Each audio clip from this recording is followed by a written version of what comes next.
Zoro's battle with King comes to a dragon-slaying conclusion. Just as quickly as it started, it ends. Boy, that escalated quickly.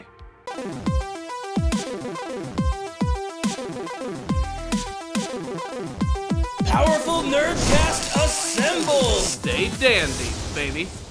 Hello, my good friends. It is I, Corey, the Ace Guru, and welcome to another review of the One Piece manga series. This chapter gives us a solid conclusion to two major fights in the Onigashima arc. We get to see what happens at the end of Sanji and Queen's battle, and we also get to see a potential end between the incredibly epic fight that is Zoro versus King. Not only do we get to see some brand new, really badass techniques, but we even get to learn just a little bit more about King's backstory. But before we jump into that, I would like to ask all of you, if you're not subscribed to the channel, please go ahead, do so you can see all of my latest videos when they're released. If you are subscribed, make sure you're always hitting that bell button. It's gonna let you know when all my videos are officially released. And of course, if you do like my videos, please hit the like button. Helps out these videos a lot.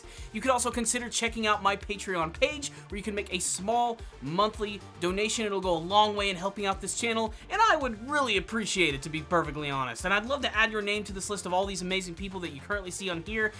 They're just the amazing producers of Ace Guru. But let's go ahead and jump into this chapter. And as always, we are going to talk about the cover story of this chapter, which was very simple, I have to admit. Basically, it was all just Germa 66 as they're making their big escape from Whole Cake Island. And that's pretty much it. I have a feeling that this is going to be one of those cover stories that's hopefully going to go into multiple parts, and we'll get to see what happens with their journey as they try to escape from Big Mom and her crew. But basically, that's it. Germa 66, that's what it is. We're moving ahead. Let's talk about Queen versus Sanji. Now, at the end of the last chapter, Sanji just brought the heat. He just absolutely destroyed Queen with one hell of attack, accepting his fate as a member of the Vinsmoke family and basically just manifesting his true powers and taking out Queen. And I thought that there was going to be a little bit more to this fight, but apparently Queen is just straight up defeated. You know, he transforms back into his human form. That's pretty much it. He's knocked unconscious,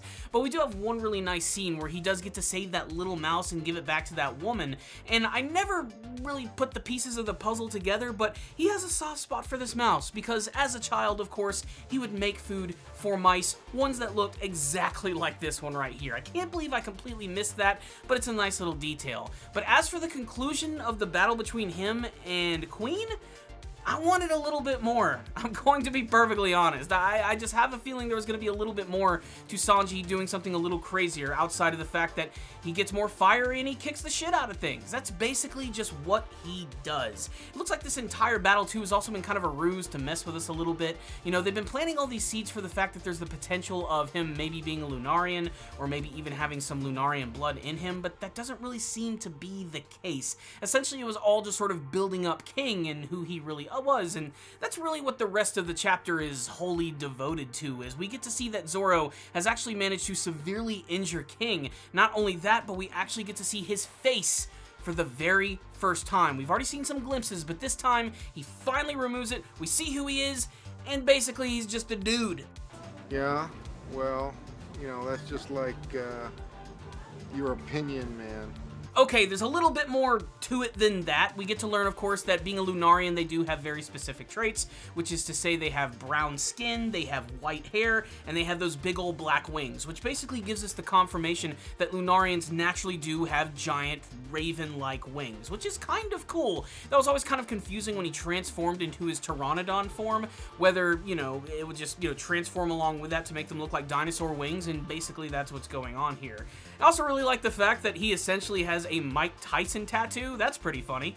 And now that we've seen King's face, it's a nice segue into a small flashback where we get to go back when he was a teenager and he was being experimented on in Punk Hazard, and he was there along with Kaido as well, who's also being experimented on. And basically this is where he meets Kaido for the first time, where Kaido decides to break him out and allows him to join the crew, knowing that being a Lunarian, he has some incredible abilities. This is also where we get to learn King's real name for the first time, which apparently is just Albert, or Albert, however you want to pronounce it. That's who this character was. But the minute he met Kaido, Kaido bestowed upon him the name of King, basically ended up being his right-hand man as they make their way out of Punk Hazard, and as history would tell, he ended up becoming a part of one of the most notorious pirate crews in the entire series. And this brings us back to the present, where the battle gets ready to move to its eventual conclusion, where we get to learn a little bit more about King's abilities, where basically whenever he has his fire around his body or on his back, it basically increases his defenses. Whenever he gets rid of the fire, he's able to move incredibly fast, and Zoro is able to use this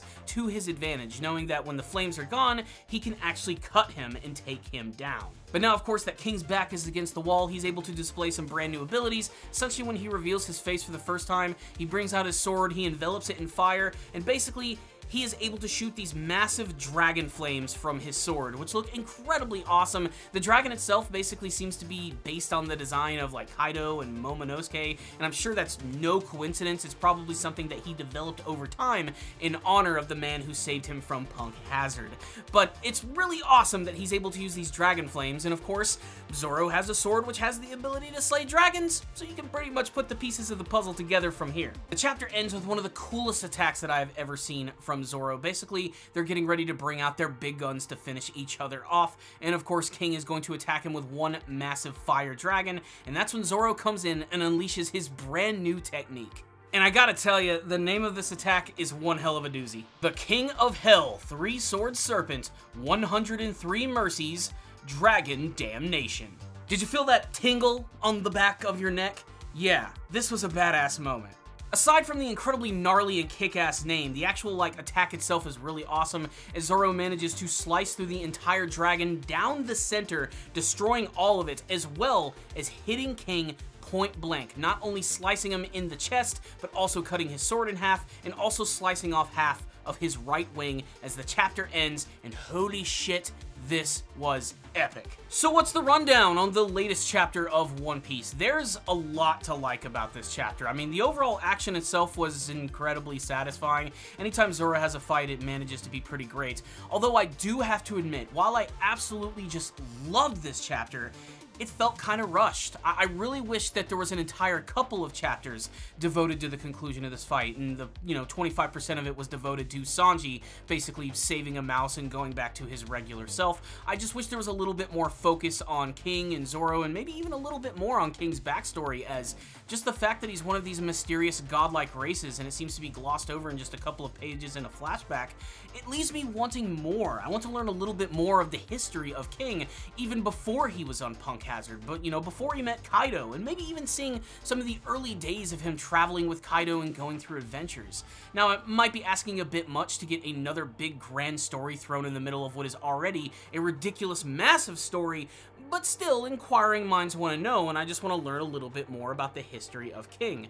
What I will say is that I do think so far, when combined with the other chapters of King fighting against Zoro, Zoro fighting against King, this is definitely, I think, one of the best fights that he's had in the entire series, if only the fact that it was incredibly flashy and insane. I mean, did anyone ever predict that Zoro was going to fight against a giant BDSM gimped out Pteranodon man who had the ability to summon fire from his body with a Mike Tyson tattoo? I don't think anybody could have predicted that shit. Really, there's only one way to describe this chapter, and that's just that it was cool. It's just a really cool chapter. It's always fun to see Zoro fight, especially when he can bring out a brand new technique, especially that one which was tailor-made to take out dragons, which originally led me to believe that maybe he would be pretty instrumental in taking down Kaido, and he was able to injure him greatly. And would I have liked to see him fight against him a little bit more? Yeah, sure, but it seemed very fitting that he did at least fight against an opponent who did utilize dragons in some kind of way, even if it was just a big fiery technique, which managed to look really freaking cool. I do love that both of the characters were able to bring out their trump cards here in this battle. It was wholly satisfying the entire time,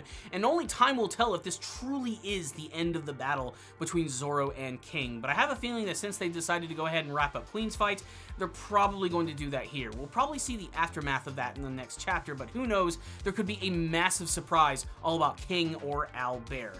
Like I said, I would have loved a lot more of the backstory of this character, but for what I got right here, it was quite simply just awesome, badass, fun to read, great artwork, a fantastic moment for Zoro, one of the coolest of the entire series. Like I said, this chapter was just cool.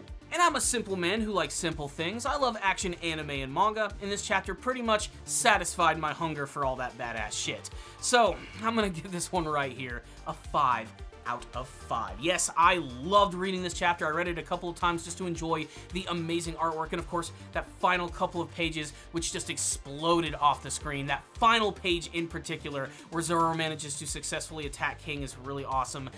I can only hope we'll get more, but I have a feeling that this is the conclusion. So yeah, I love this one. But your thoughts may differ. You may have completely different thoughts about this chapter on the battle between Zoro and King, and I'd love to hear your thoughts all about them. Do you really think the battle is over now? Do you think we're just getting started? Were you disappointed by Sanji and Queen already being over? What do you want to see from the rest of the Onigashima arc? Let's have a big discussion all about it. Comment section below. Thank you guys so much for watching this review. I'll see you all next time, and as always, stay dandy, baby.